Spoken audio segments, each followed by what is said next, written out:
E adesso sentiamo un altro ex ministro sempre presente appunto a Mestre, Giancarlo Galan, capolista del PDL alla Camera Veneto 1. L'abbiamo stimolato un po' su vari argomenti, sentiamo che cosa dice.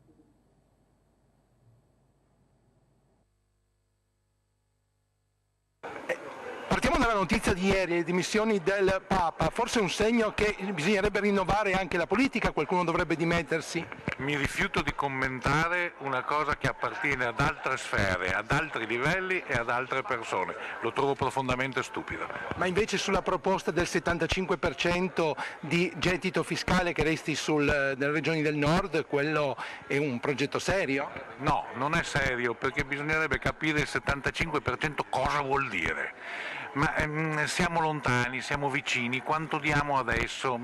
Le ambasciate pagheremo la parte del Veneto, per la difesa pagheremo la parte di competenza del Veneto o ci facciamo le nostre ambasciate, il nostro piccolo esercito? Insomma, è una boutade messa lì. Io preferisco proposte concrete, più serie, più misurabili, come la destituzione dell'IMU.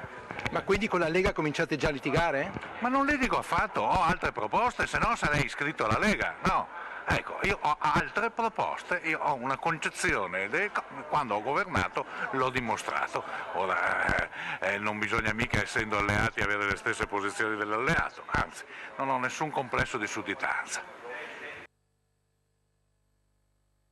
Bene, per oggi dal Veneto è tutto, io vi ringrazio per l'attenzione e passo la linea a Pordenone alla direttrice Anna Zoldan.